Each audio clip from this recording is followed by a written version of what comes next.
நாள் நேயர்களுக்கு வணக்கம். இன்று நம்மோடு இணைந்திருக்கும் சிறப்பு விருந்தினர் மூத்த பத்திரிகையாளர் மற்றும் அரசியல் விமர்சகர் திரு கோலாகல ஸ்ரீனிவாசன் அவர்கள். வணக்கம்.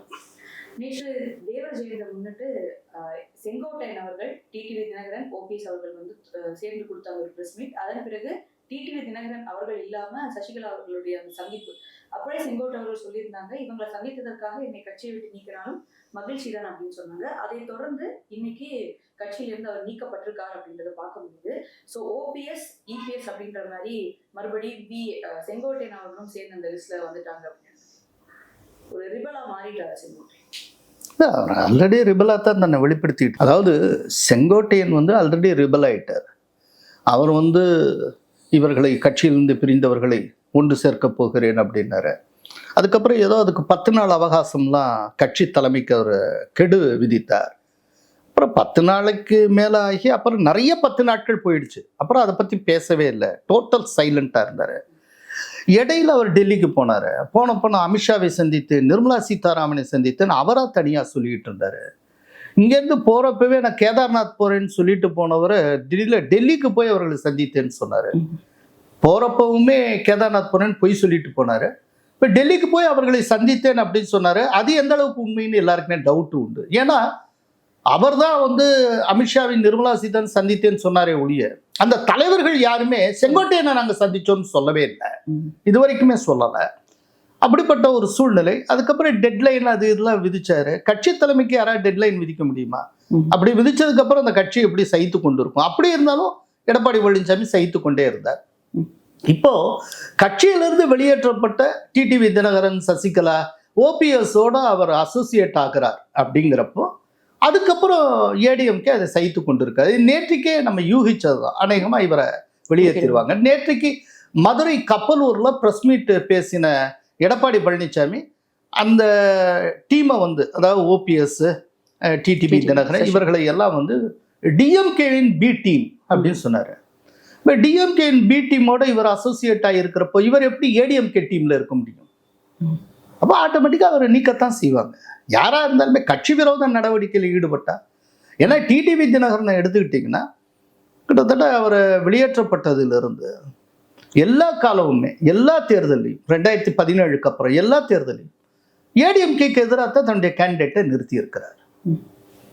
அதே போல அவர் அதிமுகவுடைய 18 எம்எல்ஏக்களை வெளியில கொண்டு ஜெயலலிதாவால் அமைக்கப்பட்ட ஆட்சியை கவிழ்க்கிற முயற்சியில் ரொம்ப வெளிப்படையாகவே ஈடுபட்டார். அது ஒர்க் அவுட் ஆகல, ஆனால் வெளியில கொண்டு வந்தார்.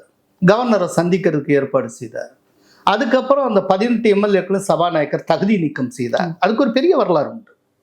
ஆக வெளிப்படையாகவே அதிமுக ஆட்சியை கவிழ்ப்பதற்கு அவர் வேலை பார்த்திருக்கிறார். பல தேர்தல்களில் அதிமுக கேண்டிடேட்ஸ்க்கு எதிராக தன்னுடைய கேண்டிடேட்டை அவர் போட்டு இருக்கிறார். அதன் மூலம் ஒரு 20-25 சட்டப்பேரவை தொகுதிகளில் அதிமுக தோல்வி அடைவதற்கு அவர் காரணமாக இருந்திருக்கிறார். சரி, அதிமுக தோல்வி அடைவதற்கு அவர் காரணமாக இருந்திருக்கிறார்னா அதனுடைய இன்னொரு பொருள் என்ன? திமுக வெற்றி அடைவதற்கு அவர் காரணமாக இருந்திருக்கிறார் அப்படின்னு தானே அர்த்தம். இல்ல, அவர் அந்த 10 நாள் கெடு விதிச்ச போதே அவங்க கட்சியில வச்சு பேசி என்ன அப்படின்றத எடுத்திருந்தா இன்னைக்கு இந்த அளவுக்கு செங்கோட்டையன் எதுக்காக அவர்கிட்ட பேசணும்? எதுக்காக செங்கோட்டையன்ட்ட பேசணும்? ஓபிஎஸ்ஓ டிடிவி தினகரனும் அவ்வளவு பெரிய மாபெரும் தலைவர்களே கிடையாது. இன்னொன்று இதுல ஒரு விஷயம் என்னன்னா, இதுல சில விஷயங்களை கொஞ்சம் தெளிவா புரிஞ்சுக்கணும். அதிமுகவிலிருந்து பிரிந்தவர்கள் கூடணும், பிரிந்தவர்கள் சேரணும். முதல்ல அவர்கள் பிரிந்தவர்களே கிடையாது, வெளியேற்றப்பட்டவர்கள். 2017 செப்டம்பர் 12ஆம் தேதி பொதுக்குழு ஒன்று கூடி அந்த பொதுக்குழு சசிகலா அப்போ பொதுச் செயலாளர் இருந்த அந்த பதவியிலிருந்து சசிகலாவை நீக்கியது. அடிப்படை உறுப்பினர் பொறுப்பிலிருந்து டிடிவி தினகரன் நீக்கப்பட்டார். இவர்கள் வெளியேற்றப்பட்டவர்கள், இவர்கள் பிரிந்து போனவர்கள்லாம் கிடையாது. பிரிந்து போனவங்கன்னா யாரும் தெரியுமா? நயினார் நாகேந்திரன் பிரிந்து போனவர், கேபி ராமலிங்கம் பிரிந்து போனவர், இன்னைக்கு டிஎம்கே மினிஸ்டர் இருக்கக்கூடிய கேகேஎஸ்ஆர் ராமச்சந்திரன் பிரிந்து போனவர், செந்தில் பாலாஜி பிரிந்து போனவர். இவர்கள் தான் பிரிந்து போனவர்கள். ஆனா இங்க பிரிந்து போனவர்கள் அப்படிங்கிற அந்த பெயருக்கு கீழே ஒரு குறிப்பிட்ட சமுதாயத்தை சேர்ந்த 3 பேர் மட்டுமே தொடர்ந்து மீடியாக்களால் அடையாளப்படுத்தப்படுகிறார்கள். இந்த தந்திரம் என்னங்கிறதா என் கேள்வி. இவங்க பிரிஞ்சே போகலையே, இவங்க வெளியேற்றப்பட்டார்கள். வெளியேற்றினதும் எடப்பாடி பழனிசாமிங்கிற ஒரு தனிநபர் வெளியேற்றல, கட்சியினுடைய பொதுக்குழு ஒன்று கூடி வெளியேற்றியது. இன்னொன்று 2017 டிடிவி தினகரனும் சசிகலாவும் வெளியேற்றப்பட்டதுக்கு யார் காரணம்? ஓபிஎஸ் காரணம். அதாவது டிடிவி தினகரன் சசிகலா வெளியேற்றப்பட்டதுக்கு ஓபிஎஸ் காரணங்க. ஓபிஎஸ் வெளியேற்றப்பட்டதுக்கு எடப்பாடி காரணம் சொல்லலாம். எப்படி ஓபிஎஸ் காரணம்? ஏன்னா 2017 பிப்ரவரி மாதம் இவர் ஓபிஎஸ் வந்து சசிகலாவுக்கு எதிராக தர்ம யுத்தத்தை மெரினா பீச்சில் ஆரம்பிச்சார். அப்போ அந்த டைத்துல ஒரு பெரிய மாஸ் லீடராக ஒரு தோற்றம் கிடைத்தது, எல்லாரும் நம்பினாங்க. அப்ப என்னாச்சு அந்த டயத்துல அப்படின்னா, சரி அப்படின்னா இவரை திரும்ப நம்ம கட்சிக்குள்ள கொண்டு வரணும் அப்படின்னு சொல்லி எடப்பாடி தரப்பு அரும்பாடுபட்டது. அந்த டயத்துல எடப்பாடி ஆதரவாளர்கள், முக்கியமான தலைவர்கள் திரும்ப திரும்ப ஓபிஎஸ் வீட்டுக்கு போகவும் வரவுமா இருந்தாங்க. கடைசியில் ஓபிஎஸ் கொண்டு வந்தாங்க. அப்படி ஓபிஎஸ் கொண்டு வரதுக்கு முன்னால ஓபிஎஸ் வைத்த முன்னிபந்தனை சசிகலாவை நீக்கணும், டிடிவி தினகரனை நீக்கணும், ஜெயலலிதா மரணம் தொடர்பாக நீதி விசாரணைக்கு உத்தரவிடணும். இந்த மூணையும் ஏத்துக்கிட்டாங்க. ஏத்துக்கிட்டு ஓபிஎஸ் திருப்திப்படுத்துறதுக்காக 2017 சசிகலாவுக்கு கட்டம் கட்டினாங்க. டிடிவி தினகரன் அடியோட நீக்கினாங்க. அப்புறம் அவரை திருப்திப்படுத்துறதுக்கு தான் நீதிபதி ஆறுமுகசாமி தலைமையில விசாரணை ஆணையம் அமைக்கப்பட்டது. இது எல்லாம் ஓபிஎஸ் திருப்திப்படுத்துறதுக்கு. ஏன்னா 2017 நடந்து இப்போ 2025 பேசுறோம். இந்த 8 வருஷ காலத்துல மக்களும் சரி மீடியாக்களும் ரொம்ப கன்வீனியன்ட்டா மறந்துட்டாங்க. அதனால இது உண்மையை சொல்ல வேண்டியிருக்கு. இது எல்லாம் ஃபேக்ட், வேணா எங்க வேணாலும் செக் பண்ணிக்கலாம், ரைட்டா? அப்படிங்கிறப்போ ஓபிஎஸ் வேண்டுகோளுக்கு இணங்க கட்சியால் வெளியேற்றப்பட்டவர்கள் சசிகலாவும் டிடிவி தினகரன், ரைட்? அதே நேரத்தில் ஓபிஎஸ் வெளியேற்றினதுக்கு எடப்பாடி காரணமாக அவரும் வெளியேற்றப்பட்டு இருக்கிறார். இதுதான் நடந்திருக்கு. இப்போ இவர்கள் எல்லாருமே வெளியேற்றப்பட்டவர்கள், பிரிந்தவர்கள் கிடையாது. முதல்ல டெர்மினாலஜியை கரெக்டாக சொல்லுவோம். ஏன்னா மற்றவங்க எப்படி வேணாலும் ஒரு டீ கடையில் பேசுகிற மாதிரி எப்படி வேணாலும் பேசி போகலாம். மீடியா பர்சன்ஸ் கரெக்டாக பேசணும். அதுக்குண்டான வார்த்தை பிரயோகம் ரொம்ப தெளிவாக இருக்கணும். ஸோ வெளியேற்றப்பட்டவர்கள், கட்சியால் வெளியேற்றப்பட்டவர்கள். அப்புறம் இந்த கட்சி தோக்கணும் அப்படிங்கிறதுக்காக தொடர்ந்து பாடுபட்டு வந்திருக்கிறவர் டிடிவி தினகரன். டிஎம்கே வெற்றிக்காக அவர் பாடுபட்டு வந்திருக்கிறார். நான் ஒன்று கேட்குறேன், டிஎம்கே வெற்றிக்காக பாடுபட்ட ஒருத்தரை அதிமுக அழைத்து பரிசளித்து பாராட்டி பதவி கொடுக்குமா? அப்படிங்க ரெக்கமெண்ட் பண்ணுவீங்களா? இப்போ டிஎம்கேவுடைய தோல்விக்காக ஒருத்தர் பாடுபடுறான்னு வச்சுக்கோங்க, அவரை அழைத்து டிஎம்கே ஒரு சிறந்த பதவியை கொடுக்கணும் எந்த மீடியா பர்சனாவது ரெக்கமெண்ட் பண்ணுவாங்களா? இல்ல, அதே டிடிவி தினகரனே சொல்லியிருக்காரு, நான் என்டிஏ கூட்டணியில அதிமுக இதிலே நான் வந்து தொடர்ந்து பயணிக்க சம்மதம் அப்படின்றது அவரும் தானே. அப்படி சொன்னவர் அவரா தானே திரும்ப வெளியேறினாரு. அது ஏன் வெளியேறினார்? அவர் என்ன என்டிஏல இருந்து வெளியேற்றப்பட்டாரா? அவரே அப்புறம் காட்டுமன்னார் கோயில்ல வச்சு திடீர்னு நைட்டு 9 மணிக்கு நான் வெளியேறேன்னு சொன்னார். என்ன காரணம்? ஏன்னா அதே நாளில் தான் நிர்மலா சீதாராமன் ஜிஎஸ்டி வரி குறைப்பு தொடர்பான அறிவிப்பா அன்னைக்கு நைட்டு வெளியிடுறாங்க. அன்னைக்கு நைட்டு இந்தியாவில் இருக்க எல்லா தொலைக்காட்சியிலும் அது ஃபிளாஷ் ஆகிட்டு இருக்கு. தமிழ்நாட்டில் அது ஃபிளாஷ் ஆகி மோடிக்கு எந்த புகழும் கிடைச்சிடக்கூடாதுங்கிறதுக்காக கரெக்டாக டிடிவி தினகரன் என்ன பண்ணார் அப்படின்னா, ஜிஎஸ்டி வரி குறைப்பு தொடர்பாக நிர்மலா சீதாராமன் அறிவிப்பு தமிழ்நாடு டிவியில் ஹிட் பண்ற அந்த டயத்தில் அவர் இந்தியா விட்டு வெளியே போகிறேன்னு அறிவித்தார். சரி, அதோட மட்டும் இல்லை, இன்னொன்று 22ஆம் தேதி ஜிஎஸ்டி வரி குறைப்பு அமலுக்கு வருகிறது, ரைட்டா? அதுக்கு முன்னால 21ஆம் தேதி நைட்டு அண்ணாமலை அவர்கள் டிடிவி தினகரன் வீட்டில் போய் சந்திக்கிறார். பொதுவாக மீடியாக்கள் என்ன செய்யும், எந்த சந்திப்பில் உடனே போய் ஃப்ளாஷ் பண்ணுவாங்க, உடனே பேசுவாங்க. இப்போ வந்து பார்த்தீங்கன்னா நியூஸ் 8 ராகுல் ஜோஷிக்கு இவர் அமித்ஷா ஒரு இன்டர்வியூ கொடுத்துருந்தார். அது ஃப்ளாஷ் ஆனது இங்கே நைட்டு 11 மணிக்கு போகுது.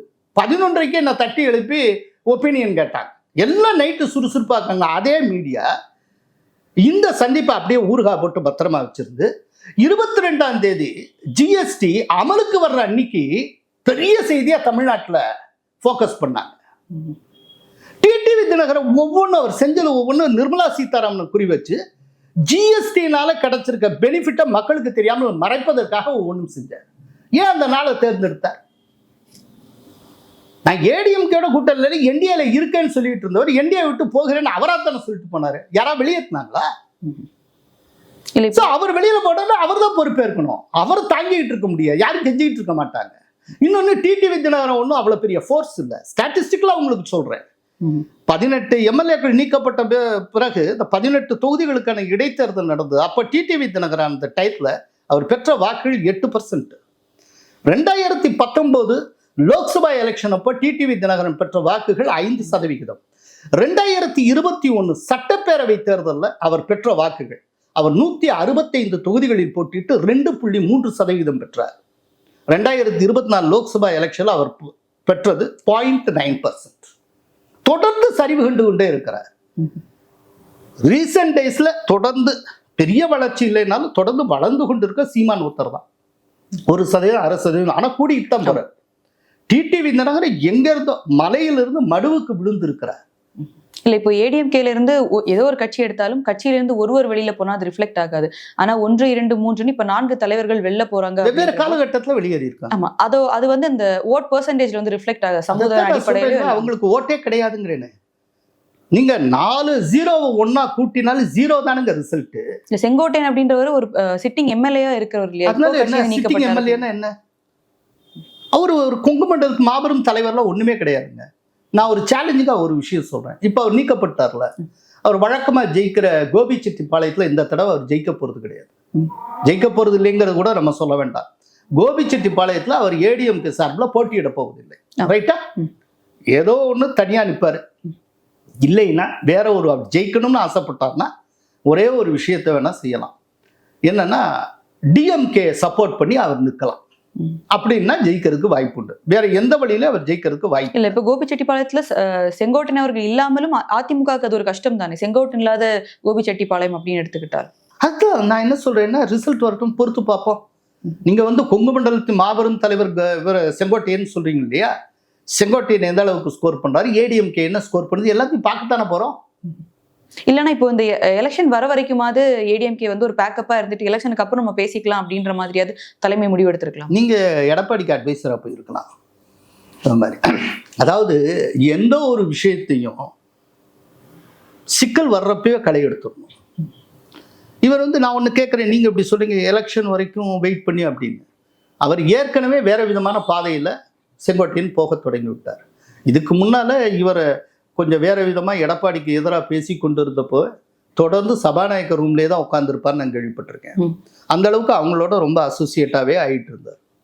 இப்போ அவர் தேர்தல் வரைக்கும் வச்சிருந்தா, தேர்தலில் ஏடிஎம்கேக்குள்ளே இருந்து ஏடிஎம்கே தோல்விக்கான உள்ளடி வேலைகள்லாம் பண்ணிட்டு இருந்தா அப்ப என்ன செய்வீங்க? இல்ல இப்பவும் அது அட்வான்டேஜ் திமுக தானே போகும். இந்த மாதிரி ஒரு ஸ்பிளிட் ஏடிஎம் அது உங்களுடைய கற்பனை. என்ன கேட்டா இப்ப யாரெல்லாம் துரோகிகள்னு ஏடிஎம்கேக்கா அவங்களை வெளியேற்றிட்டது மூலமா இப்ப எல்லாமே ஏர் கிளியர் ஆயிடுச்சு. இப்ப பிரச்சனையே இல்லையே. யார் எதிரி யார் நண்பன் தெரிஞ்சு போச்சே. இனிமே ஸ்ட்ராட்டஜி ரொம்ப ஈஸியா பிளான் பண்ணலாமே. இல்ல என்ன இருக்கு? நான் திரும்ப திரும்ப சொல்றேன், அதுக்கு தான் உங்களுக்கு ஸ்டாட்டிஸ்டிக்ஸ் சொன்னேன். அதாவது டிடிவி தினகரனுக்கு என்ன வாக்கு வங்கி உண்டு, என்ன செல்வாக்கு உண்டு, இதெல்லாம் தொடர்ந்து காட்டியிருக்கேன். இப்ப அதே மாதிரி அதிமுகன்ற கட்சி இன்னும் இருக்கும்போது அந்த கட்சியில இருந்து வெளில போன சசிகலா உட்பட எல்லாருக்குமே வெளியில போகலைங்க, வெளியேற்றப்பட்டவர்கள். திரும்ப திரும்ப நீங்க நான் வந்து உங்களை மீடியா பர்சன் நினைச்சிட்டு தான் உங்களுக்கு இன்டர்வியூ தரேன். அப்படின்னு நான் இன்டர்வியூலாம் தரமாட்டேன். நீங்க ரொம்ப கவனமா வார்த்தைகளை யூஸ் பண்ணும்.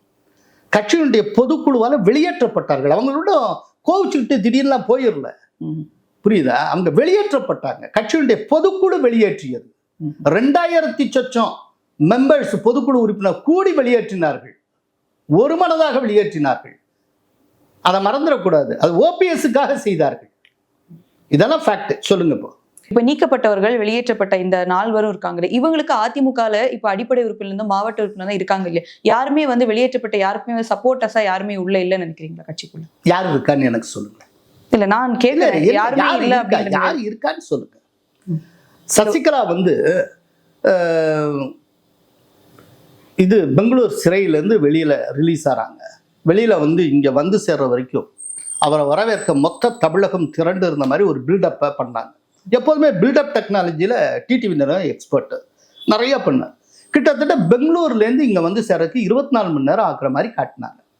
அவங்க வந்து சேர்ந்தாங்க சென்னைக்கு. அவர் சென்னைக்கு வந்து சேர்ந்ததுக்கு அப்புறம் எத்தனை அதிமுக 2ஆம் நிலை முக்கிய தலைவர்கள் சசிகலாவை போய் பார்த்தாங்க? எனக்கு சொல்லுங்க. எத்தனை சிட்டிங் எம்எல்ஏஸ் அவரை போய் பார்த்தாங்க? தமிழ்நாட்டை சேர்ந்த எத்தனை ஏடிஎம்கே எம்எல்ஏஸ், ஏடிஎம்கே முக்கியமான விஐபிஸ் யாரெல்லாம் போய் பார்த்தாங்க? அது அவ்வளவு வேண்டாம். இன்னைக்கு அதிமுகவில் இருக்கிற முக்கிய அவருடைய சமூகத்தை சார்ந்த பிரமுகர்கள், அது வந்து உதயகுமாரா இருக்கலாம், செல்லூர் ராஜுவா இருக்கலாம், திண்டுக்கல் சீனிவாசனா இருக்கலாம், இல்லாட்டி ராஜன் செல்லப்பாவா இருக்கலாம், அந்த கம்யூனிட்டியை சேர்ந்த தலைவர்கள எத்தனை பேர் அவரை போய் சந்திச்சாங்க? அவருக்கு என்ன பெரிய சப்போர்ட் இருக்குன்னு நினைக்கிறீங்க? முழுக்க முழுக்க மீடியா கிரியேஷன்ஸ். இவர்களுக்கு எந்த சப்போர்ட்டும் கிடையாது, எந்த பலமும் கிடையாது. அது ஸ்டாட்டிஸ்டிக்கலா ப்ரூவ் ஆயிருக்கு. தேர்தலுக்கு தேர்தல் தொடர்ந்து குறைஞ்சு வந்திருக்கு. அது திரும்ப திரும்ப நான் சொல்லிட்டு இருக்கேன். அதனால அவர்களுக்கு எந்த, அதாவது மீடியாக்கள் தொடர்ந்து ஃபோக்கஸ் பண்ணிட்டு இருக்கு. மீடியாக்கள் ஏன் ஃபோக்கஸ் பண்ணுதுங்கிறதுக்கு ஒரு ரீசன் இருக்கு. தமிழ்நாட்டில் இருக்கக்கூடிய காட்சி ஊடகங்கள் எல்லாமே கிட்டத்தட்ட டிஎம்கேயின் ஊடகங்கள் மாதிரி தான், பெரும்பாலான ஊடகங்கள், காட்சி ஊடகங்கள் எல்லாமே. அப்படிங்கிறப்போ இன்னைக்கும் பொலிட்டிக்கலா டிஎம்கே எனிமிங்கிறத ஏடிஎம்கே தான். அப்போ ஏடிஎம்கே பலவீனம் அடைந்து விட்டது போன்ற தோற்றத்தை தொடர்ந்து தக்க வச்சுக்கிட்டே இருப்பாங்க. அந்த தோற்றத்தை தக்க வைக்கிறதுக்கு டிடிவி தினகரனில் தொடங்கி சசிகலா வரைக்கும் கருவிகள், இவ்வளவுதான். இப்ப நீங்க நினைக்கிறீங்களா ஏடிஎம்கே பலவீனமாக ஐயோஹோ அப்பஹோ அப்படிலாம் சொல்றீங்க இல்லையா, இது இந்த ஒரு பிக்சர் கிரியேட் ஆகணுங்கிறது தான் தமிழ்நாட்டில் இருக்கக்கூடிய காட்சி ஊடகங்கள் அத்தனுடைய நோக்கம். ஏன்னா எல்லா காட்சி ஊடகங்களும் ஏதோ ஒரு விதத்துல டிஎம்கேக்கு கடமைப்பட்ட ஊடகங்களாக இருக்கு. நான் அடிக்கடி சொல்லுவேன், டிஎம்கேட ஊடகம்னா கலைஞர் ஊடகம் மட்டும் நினைச்சிடாதீங்கன்னு சொல்லுவேன். ஸோ அவங்களுக்கு ஒரு அஜெண்டா இருக்கு. ஏடிஎம்கே பலவீனப்பட்டது போன்ற ஒரு தோற்றத்தை காட்டியாகும். கொஞ்சம் யோசிச்சு பாருங்க, 2024 லோக்சபா எலெக்ஷன் வருது. ADMK side prime minister candidate உண்டா? கிடையாது. நேரேட்டிவ் கிடையாது, பெருசா அஜெண்டா கிடையாது. பெரிய அளவில் ஏடிஎம்கே சைடு கேண்டிடேட்ஸும் கிடையாது. ஏதோ அந்த வார்டு கவுன்சிலர் தேர்தலுக்கு போடுவாங்களா அந்த மாதிரி ஆட்களாக போட்டிருந்தாங்க. இதில் ஏடிஎம்கே நிறுத்தின கேண்டிடேட்ஸில் 2 பேர் தான் ஊருக்கு தெரிஞ்சவங்க. ஒருத்தர் ஜெயக்குமாருடைய பையன் ஜெயவர்தன், இன்னொருத்தர் வந்து கள்ளக்குறிச்சி குமரகுரு, அவர் முன்னால் எம்எல்ஏவாக இருந்தார். இதை தவிர்த்து மற்ற யாருக்கும் அவங்கள பற்றி ஒருத்தருக்குமே தெரியாது. இந்த மாதிரி தான் கேண்டிடேட். சரி, எடப்பாடி பழனிசாமியோட பிரச்சாரம் ஜஸ்ட் 1 மாதத்துக்கு முன்னால் தான். பணம் செலவழிக்கவே இல்லை. கொஞ்சம் யோசிச்சு பாருங்க, பணம் செலவழிக்கவே இல்லை. பிரச்சாரம் 1 மாதத்துக்கு முன்னால no prime minister candidate, no proper candidate, no பிரச்சாரம், நோ செலவு, எல்லாம் ஒண்ணுமே செய்யாம சும்மா கையை கட்டிட்டு உட்காந்துட்டு இருந்த நிலையிலேயே ஏடிஎம்கே 23% வாக்குகளை பெற்றது.